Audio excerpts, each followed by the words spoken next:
Subscribe कीजिए हमारे channel Shahid रजा Ashrafi official को और बेल आइकन को प्रेस कीजिए जिससे आपको नए नए वीडियो की नोटिफिकेशन मिलती रहे। तो नाजरीन अस्सलामु अलैकुम वरहमतुल्लाहि वबरकातुहू। आज का बयान बहुत ख़ास बयान होने वाला है। मुफ्ती सलमान अज़हरी का बयान रहेगा जिसमें हम जानेंगे कि 40 दिन तक कब्र में क्या होता है। तो पूरा बयान ज़रूर सुनें और इस पर अमल भी करें। अल्लाह से दुआ करें कि अल्लाह हमें नेक अमल करने की तौफीक अता फरमाए। नाज़रीन, अगर हमारे चैनल पर नए हैं तो ज़रूर सब्सक्राइब करें। इंशाअल्लाह अल्लाह ताला इस्लामिक चैनल को सपोर्ट करने के लिए आपको इसका अज्र ज़रूर अता करेगा। तो चलिए बयान शुरू करते हैं। पूरा बयान ज़रूर सुनें। है तुम्हारी कब्र की जिंदगी का जब 3 दिन गुजरते हैं, तुम्हारी नाक के जरिए से पेट की चीजें बाहर आने लगती हैं, नाक और मुंह से निकलने लगती हैं। और 40 दिन तो बहुत दूर की बात है। जिस्मों का ख्याल करते हो, मैं तुम्हें बताता हूँ इस जिस्म की हैसियत क्या है। ये जो चमड़ी है इसकी हैसियत क्या है, ये जो गोश्त पोस्त हमारे जिस्मों पर है इसकी हैसियत क्या है पता है तुम्हें? इसको सजाने के लिए औरतें 2-2 घंटा शीशे के पास खड़े होकर मेकअप करती रही। हम औरतों की तरफ से ये मेकअप, लाली पाउडर और कंघियां बालों को सजाते रहे और तुम अपनी बॉडी को बनाते रहे जिम में जा जा करके। अब इस जिस्म की हैसियत सुनो। जिस दिन रूह निकली तुम्हारे जिस्म से और जब जनाजा ले जाया गया, कब्र में तुम्हारे सबसे अजीज लोग रख करके आते हैं, तख्तियां कब्र की बंद करके आते हैं। इतनी छोटी कब्र कि करवट लेने की भी जगह नहीं होती, हाथ फैलाने की भी जगह नहीं होती। आज अपने पलंग पर सो करके देखो, किसी का हाथ टच हो रहा है तो नींद नहीं आती, लेकिन कब्र में इतनी तारीक जगह पर, छोटी सी जगह पर, तंग जगह पर छोड़ दिया जाता है कि मुर्दा करवट भी नहीं ले पाता। फिर प्लस उसको ऊपर से नीचे से पेट से बांध करके रख दिया जाता है। तुम्हें पता है अब हुक्मा ने जो लिखा है वो सुनो बुजुर्गों ने। जैसे ही तीसरा दिन आता है तुम्हारी कब्र की जिंदगी का, जब 3 दिन गुजरते हैं, तुम्हारी नाक के जरिए से पेट की चीजें बाहर आने लगती हैं, मुंह के जरिए से आंतड़ियां या जो भी अंदर का लिक्विड है सब बाहर आता है। 5वें दिन कान के अंदर से भेजा निकलने लग जाता है। ये जो भेजा सर के अंदर है वो खत्म होकर के सड़ करके पीप की शक्ल में कानों से बाहर आने लग जाता है। नाक और मुंह से पेट की चीजें, कलेजा, खून बन जाता है, दीगर चीजें सब कान और नाक और मुंह से निकलने लगती हैं। और 40 दिन तो बहुत दूर की बात है, 8वें दिन उसका पेट फट जाता है। पेट फूलते फूलते फट जाता है और जैसे ही पेट फटता है कब्र में कीड़े पैदा किए जाते हैं। तुम 1000 कोशिश कर लो लेकिन वो कीड़े उसी के लिए पैदा ही किए जाते हैं, उनकी ग़िज़ा है। वो नाक से निकला हुआ गूदा, मुंह से निकला हुआ गूदा खाने के लिए कीड़े जमा हो जाते हैं, पूरे जिस्म पर तारी हो जाते हैं। पेट जब फट जाता है तो इतनी शदीद ताफुन वाली बू आती है कि कब्रें बंद होती हैं, वरना कई लोग सिर्फ बू से बीमार हो जाते हैं, कई लोग। और यही हमारे जिस्म की हैसियत है, यही हमारे जिस्म की हकीकत है। और चंद दिन गुजर जाते हैं कि उसकी आंखों की पुतलियां लटक करके बाहर निकलती हैं, उसकी आंखों की पुतलियां बाहर आ जाती हैं और गड़े पड़ जाते हैं।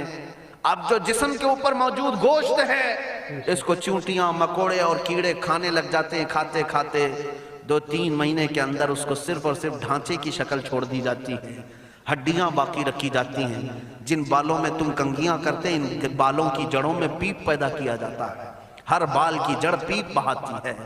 और जिन चेहरों पर तुम पाउडर लाली लगा करके इसको सजाया करते हैं आईने में खड़े होकर, इन चेहरों पर अल्लाह तबारक व तआला ऐसी झुर्रियां पैदा करता है। ये तो आम लोगों की बात, और अगर गुनहगार हैं तो उनके चेहरों पर बिच्छू छोड़ दिए जाते हैं, बिच्छू छोड़ दिए जाते हैं। कई लोगों की कब्रों पर सांप उनकी नाक को डसते रहते हैं और उनका गूदा पीते रहते हैं। सांपों का अजाब, बिच्छुओं का अजाब, या कब्र के अजाब के साथ ये जिस्म गला दिया जाता है।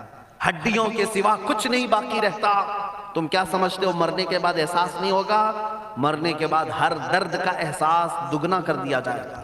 आज जिंदगी में जितना तुम्हें चूंटी काटने से दर्द होता है, मरने के बाद ये दर्द 10 गुना ज्यादा बढ़ जाएगा। तुम्हें और दर्द होगा, और दर्द होगा। यही जिस्म जो कीड़ों की ग़िज़ा बन गया, कफन खत्म हो गया, हमारे जिस्म में पेट का गूदा बाहर आ गया, आंखों से कानों से सारी चीजें लिक्विड खत्म कर दी गई, भेजा कानों से बह करके निकल आया। बचा क्या हमारे पास? जिस जिस्म को हम सजाते रहे, संवारते रहे, इस पर हजारों पैसे बहाते रहे, ये जिस्म 40 दिन के अंदर कीड़ों की ग़िज़ा बन गया, सब खत्म हो गया। میرے عزیزو ہر انسان کے جسم کے ساتھ قبر یہی کرتی ہے، قبر دباتی الگ ہے، کیڑوں کا عذاب الگ ہے، بچھوؤں کا عذاب الگ ہے، لیکن یہ سب کے لیے احکام نہیں۔ کچھ وہ بھی جنازے ہیں جب یہاں سے جاتے ہیں تو ہزاروں کی آنکھوں میں آنسو چھوڑ کر جاتے ہیں، ہزاروں کی دلوں کی دھڑکن بن کر کے جاتے ہیں۔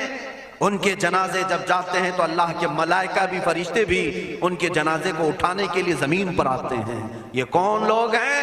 جو اپنے سینوں میں عشق مصطفیٰ کی شمع روشن کیے ہوئے تھے، جینا چاہتے تو مصطفیٰ کے لیے، مرنا چاہتے تو مصطفیٰ کے لیے۔ فاضل بریلوی نے کیا خوب کہا، لحد میں عشق رخ شہ کا داغ لے کے چلے، اندھیری رات سنی تھی چراغ لے کے چلے۔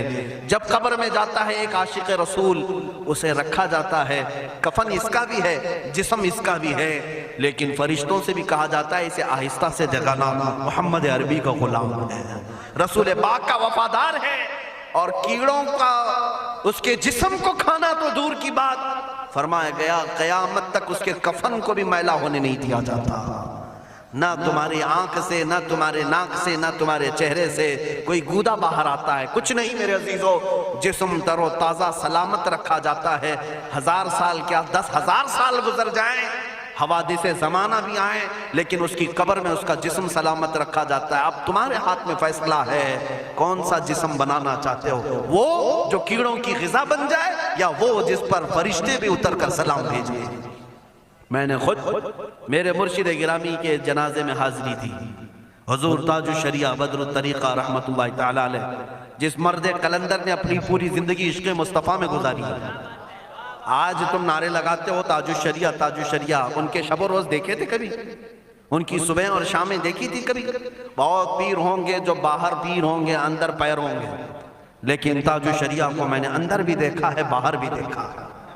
آنکھیں بند بھی ہوتی، آنکھوں سے اگر کوئی چیز نظر بھی نہیں آ رہی ہوتی، تب بھی اتنا خیال ہوتا کہ کہیں سطر تو نہ کھل گیا ہو، کہیں پائجامہ اوپر تو نہیں ہو گیا ہو۔ سونے کے حالت کی بات کر رہا ہوں، کوئی نہ ہو تب بھی یہ خیال باقی رہتا۔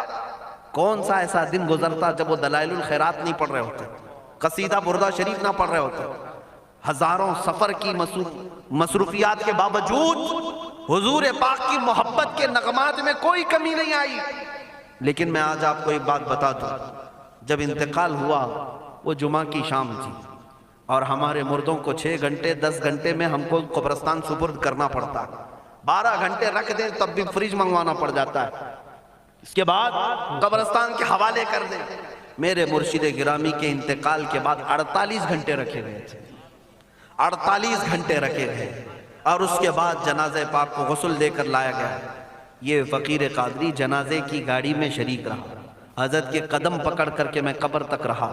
میں آپ کو صرف اس لیے یہ بات عرض کر رہا ہوں کہ جب گاڑی جنازے کی چلتی تھی، میں نے زندگی میں بھی حضرت کے ہاتھ پکڑ کر کے ادھر ادھر چلائے۔ حضرت کے ساتھ جب جانا ہوتا تو بازوؤں کو ہم تھامے ہوتے، ہم کیا چلاتے، ہمیں وہ خود چلا رہے ہوتے، لیکن یہ ہم برکت کے لیے پکڑے ہوتے۔ جو نرم و ملائم جسم تھا، میں نے وفات کے بعد جنازے میں کھڑا ہو کر کے دیکھا، قدموں کو پکڑ کر، نہ نرمی میں کمی آئی، نہ ملائم ہونے میں کوئی کمی تھی۔ اور جب گاڑی آگے چلتی تھی،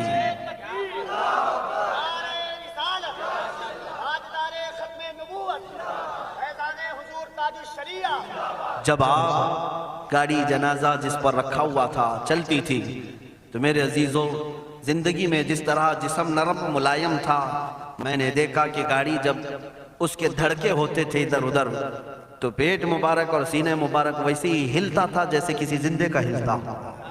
ہاتھ پر انگلی رکھے تو خون سرک جائے اور پھر اپنی جگہ پر آ جائے۔ یہ کوئی مبالغے کی بات نہیں کر رہا ہوں، یہ آنکھوں سے دیکھی ہوئی چیز ہے۔ اور قبر انور میں رکھنے کے بعد جب ان کے صاحبزادے اور داماد نکل کر کے آئے تو تھوڑی دیر کے بعد ہم نے دیکھا کہ چہرہ خود بخود قبلے کی طرف تھا۔ ہم اپنے مردوں کو رکھواتے ہیں، لیکن اس عاشق رسول نے اپنا چہرہ پہلے سے قبلے کی طرف کر لیا۔ یہ کرامات کہیں یا زندگی کی حقیقت کہیں، حقیقی بات تو یہ ہے جو مصطفیٰ کی یاد میں جاتا ہے۔ اس نے کیا ہی خوب کہا شاعر کہ میرے جنازے پہ رونے والوں فریب میں ہو بغور دیکھو، میرے جنازے پہ رونے والوں فریب میں ہو بغور دیکھو، मरा नहीं हो, गमे नबी में लिबास हस्ती बदल गया। हाँ, मरा नहीं हो, गमे नबी में लिबास हस्ती बदल गया हूँ। इन आशिकों का हाल यही होता है कि ये मर भी जाते हैं, इंतकाल कर भी जाते हैं, तो बस लिबास बदलता है, लेकिन जिंदगी पहले से और बुलंद होती है। अजीज़ान गिरामी, तुम्हें इसी बात पर मैं लाना चाहता हूँ। कौन सी जिंदगी गुजारना चाहोगे? कौन सी जिंदगी? या अय्याशों की, या नचनियों की, या मुजरा करने वालों की, इन जालिमों की जो जहन्नम की तरफ तुम्हें ले जाने के लिए तैयार बैठे हैं? चंद दिनों की अय्याशी है। तुम गाने गाकर, उछल कूद करके अपने नफ्स को तो राजी कर सकते हो, लेकिन कब्र की राहत कभी नहीं ला सकते, कब्र का सुकून कभी नहीं ला सकते। कब्र में अगर सुकून चाहिए तो सिर्फ हमारे सीनों को उधर हवाले करना होगा, मुस्तफा करीम के हवाले करो। अब अपनी जिंदगी को बदलने का वक्त आ गया। ऐ मेरे अजीजों, नामूस रिसालत की हिफाजत यही है कि हुजूर के अखलाक की पहले हिफाजत की जाए, हुजूर की सुन्नतों की हिफाजत की जाए, हुजूर पाक के नाम पाक की हिफाजत की जाए। तो नाज़रीन, वीडियो अगर अच्छी लगे तो जरूर वीडियो को लाइक करो, और हमारे चैनल पर अगर नए हैं तो जरूर सब्सक्राइब करो। अल्लाह से दुआ करके अल्लाह हमें नेक अमल करने की तौफीक अता फरमाए। नाज़रीन, अगर आपको हमसे रब्ता करनी हो तो इंस्टाग्राम का आईडी आता है, फॉलो करें, मैसेज करें, इंशाअल्लाह ज़रूर रिप्लाई दिया जाएगा, वो चैनल के हवाले से क्यों ना हो। तो पूरा बयान जो चलिए मिलते हैं अगली वीडियो में, तब तक के लिए अस्सलाम वालेकुम वरहमतुल्लाहि वबरकातुहू। दुआ में याद रखें। वीडियो अच्छी लगे तो हमारे वीडियो को लाइक करें और हमारे चैनल को सब्सक्राइब करें। शुक्रिया।